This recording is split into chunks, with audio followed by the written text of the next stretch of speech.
now, di ba? So I think one thing that we can leave to them is to have that target, no? And even if we don't start it in 2026, we can hold them accountable. So for example, sa DOH, I want them to tell us as a matter of fact, dito sa 34 billion, sabi niyo 4 billion primary health center, ilan yon? At kung one story lang dapat matapos ng 1 year, ilan ang matatapos mo this year, di ba? Para alam natin kung mangangako tayo sa tao na by 2020, whatever, 28, 29, lahat ng barangay, more or less, kasi katulad ng Manila, bawat barangay, kalye, halos barangay. So, they share barangay health centers. But for example, there are probably few barangays na ilan lang ang residente, so malalayo. So, magka-cluster ka rin. But ang point ko, as a general rule, let's give all people something to hold us accountable. Diba? So that's why I agree with the question of Senator Joel na in the end, sa barangay health centers, kailan matatapos? Let me just emphasize, this is just like classrooms. This is the one thing eh. So kahit sinong health center, health advocate tanungin mo, yung primary healthcare ang importante. At ako, pag tinanong mo sa education, I will debate to death everyone na ang layo naman ng half day ka, sa whole day ka. Diba? Kahit anong sabihin mo, lalo ngayon, social media at saka barkada yung most of your time, still going to school 7 to 3 or 8 to 4 is better. I think, Sir President, I think Senator Pia wants to interject. Mr. President, if I may just add to the discussion. I was listening to Senator Alan's comments and the sponsor's response about having a 3-year plan to once and for all deliver the earmark amounts, no, syntax amounts over the next 3 years. Ang sa akin naman, and I understand that our chairperson, Senator Sherwin Gatchalian, no one will question his ang kanyang kasipagan, his dedication, no, to come up with a good budget.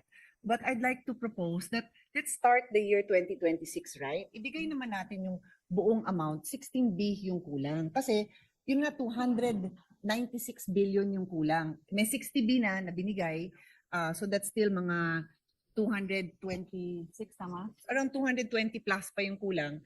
So over 3 years, that's going to be 70 billion. At least buuin natin, that's my appeal. Buuin naman natin para lahat tayo dito na gusto mangyari yun, lahat ng health advocates, lahat ng nangangako, and that's the DOH and PhilHealth na kaya nilang tuparin yung ZBB, give it a fighting chance by giving that entire amount for 2026, deliver that entire amount, and that is 16 billion. Which for the record is it's 207 billion. At nilagay natin is ang kailangan ng PhilHealth according to Dr. Dan Sky is the 147 plus the 60.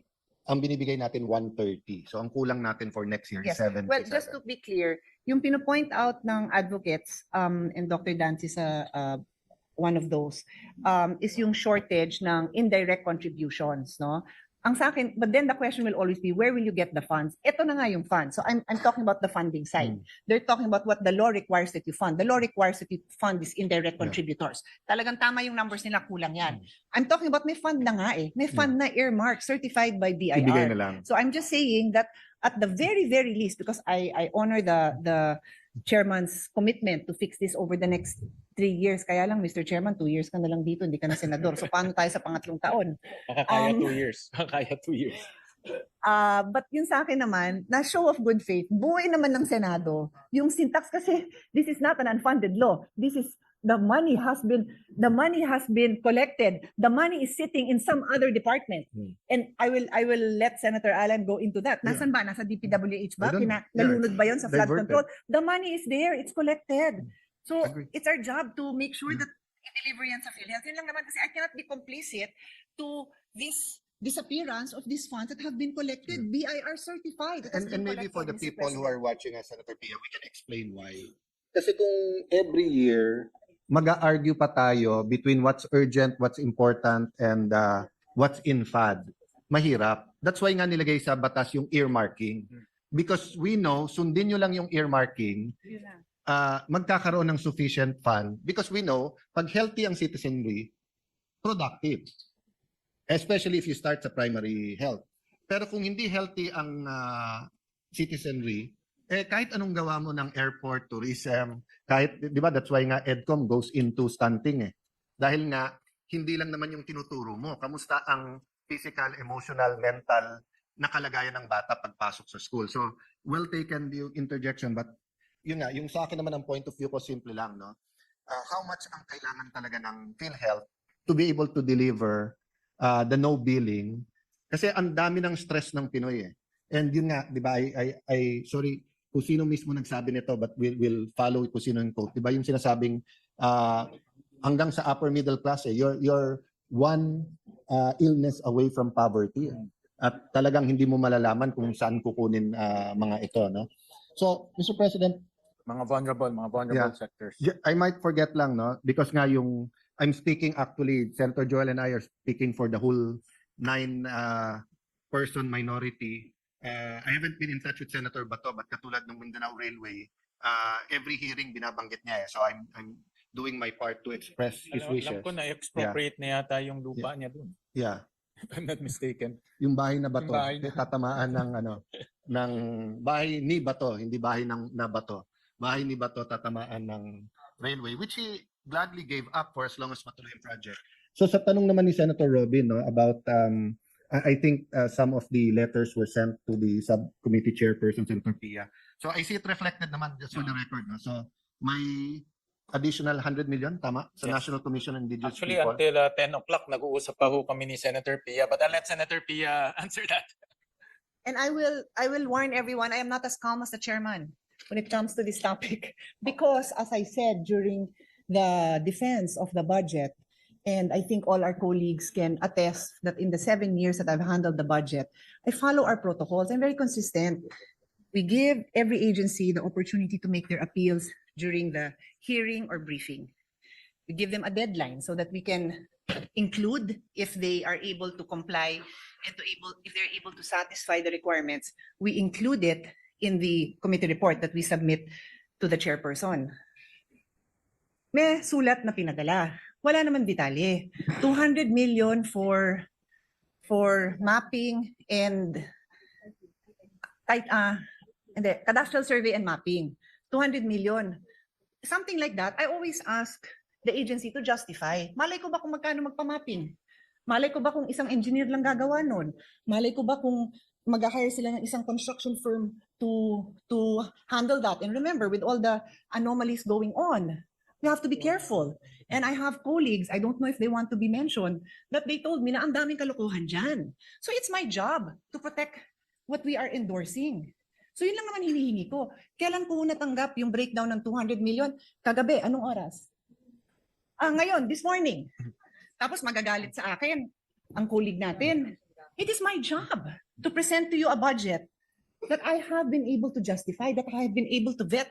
Now, what is the utilization rate? Common yan. Ask anyone here who has chaired a committee. Tatanungin ka ng chairman, what is the utilization rate? Eh, yung budget nila last year, 9 million, 6 million.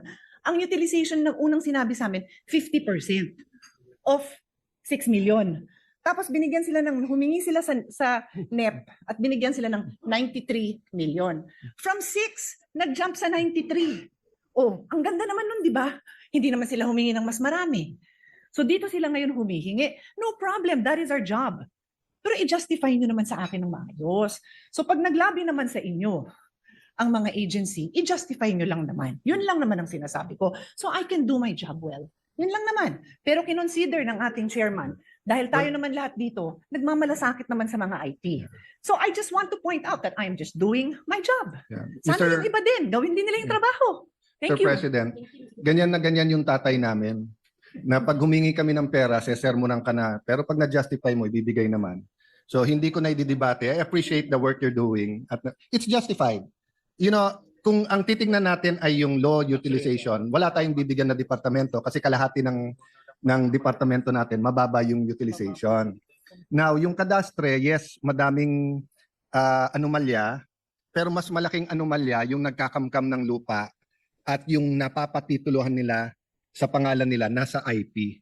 So again, no, I appreciate both sides. I appreciate the side of Senator Robin. I appreciate the side of Senator Pia. Aminado naman si Senator Robin na Pero Mr. President, sorry, Yeah. ulitin ko lang may 93 million na nga, hindi naman wala. So sana maintindihan din na may 93 million. Yes. So ngayon dahil sa paglabi, di dinagdagan na. So sige na, Yes. okay na. Pero Okay. may 93 million, hindi zero ang binigay. Nabigyan sila ng 93 No, no. million He from never 6 said zero. million. He said sa request niyang 200, zero yung dagdag.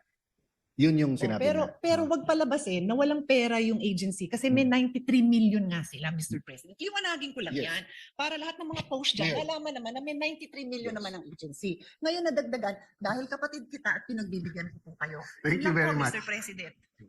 Thank you very much. So Mr. President, ngayon naintindihan mo ba't siya nasa majority, ako nasa minority. Joke yun, Mr. President ha. Alam ng lahat, hindi ko yan pinagbibigyan dahil kapatid ko, kabaliktaran pa nga ang mangyayari. Pinagbibigyan ko dahil mahal po natin ang mga indigenous people. Pero tayo po, babantayan natin ang agency na gamitin nila ng tama yung pera. Yun lang naman Yes. po. Kasi kung si Alan lang ang humihingi, I will always listen. Pero kailangan pa rin ma-justify. Thank you po. Yes. Okay.